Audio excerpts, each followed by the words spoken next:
Hi, this is Carol Munn, and I'm going to be discussing the ANOVA and the procedures on applying it to the SPS, to a one-way NOVA statistical method.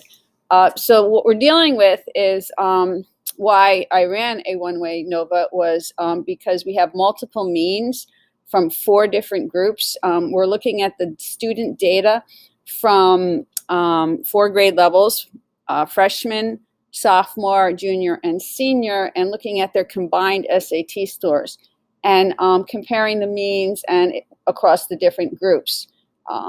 So the question that I've come up with is there a difference between students' combined SAT scores and what school year they are actually in?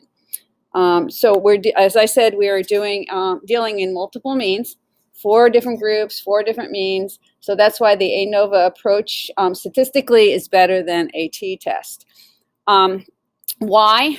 We have, like I said, 4 groups. The SAT score is your dependent variable, and the year of the student that's in high school is your independent variable. So the data sets, there are 2 examples here on the screen. The first one is the actual data from the students that I have arrived at. And then the one on the right is the actual ANOVA finished product that you get from SPSS. So let's dive right into the SPSS.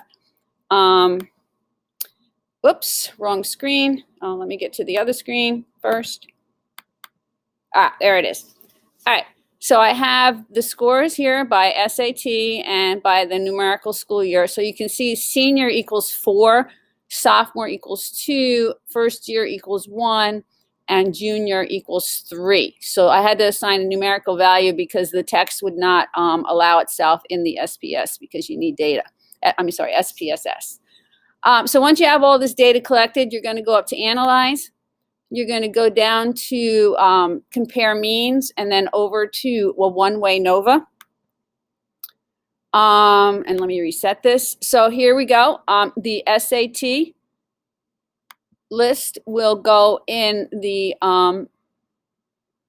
dependent, and the corresponding numbers will go in the factor, which is your independent variable. A couple of things you have to do on the side here at the post hoc. We want to click on the to key because we're searching for equal variance, and then the significance level is set at a default at 0.05. Then you click continue. The next thing you want to do is go into the options, and in the options you want to click on descriptive because you want the descriptive analysis, homogeneity of the variance test. For some other data, I thought we'd choose Brown and Foresight and Wealth just to compare and have a little bit of hopefully validity. And then I'm going to try a plot. It'd be kind of nice to see a visual representation. And then, of course, you want exclude cases analysis by analysis when there's any missing values. You don't want them included in the actual statistical numbers. So you're going to click continue. Once you have all that set, you're going to click the word OK. And hopefully you get something that looks like this. All right, if you scroll down, there's the one-way descriptives. There's your test of homogeneity of variances. There's also the ANOVA, and then the robust test of equality of means, the post hoc test, which is your multiple comparisons, and you keep on going down, and at the end there is your plot. All right, so what does this all mean? All right.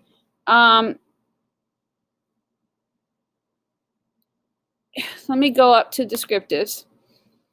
So right here you have the chart, and the N is the actual sample size or the size. So I had a total of 39, and it's all broken down into 1, 2, 3, and 4. Again, 1 is freshman, 2 is sophomore, 3 is junior, and 4 is senior. Next column is the mean, and then we have the standard deviation, and then the standard error. So those are kind of important pieces of information.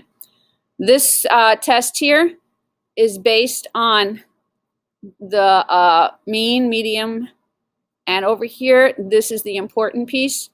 Okay, the significance or the p-value. As you can see, the p-value is 0.812, then there's 0.917, 0.917, 0.812. All of this is above the standard p-value that we put in for our null hypothesis of 0.05. So what that tells me is that there is the likelihood of occurring by chance, that there's no statistical significance involved in any of the data, represented data. Same thing if you go down to the ANOVA. Okay, the significance here, you have your F test or your F factor stats here. You have your degree of freedom. Whoops, I forgot to do that. And then right here, again, the significance or the p-value, again, is 0.815 right here. Kind of equal or pretty close to that. Again, leaning towards the idea that there is no statistical significance and it likely occurred by chance. So it's going down here to the robust test, the Welsh and the Brown Foresight. Some more information and validity in the findings. Again, significance. Again, it's a very high. It's above or greater than the 0.05, which is your base point. So again, we have some more substantial information here. The post hoc, well, this is really interesting. You have it done by grade level. And then you have the mean difference, the standard error. Here's your p-values. Again, all these p-values are above the 0.05 default. So again, there's no likelihood of chance, no statistical significance. Scroll down a little more. You go down to the homogeneous subsets. Again, it was divided by grade level. You have the number of students or participants, and again, it's 0.850, just validating more of the reason why it is likely occurred by chance. The means plot, this is very interesting. If you look at the visual, it goes up for the sophomore year and then declines through the year of the junior and senior. Just a visual representation of that information. All right.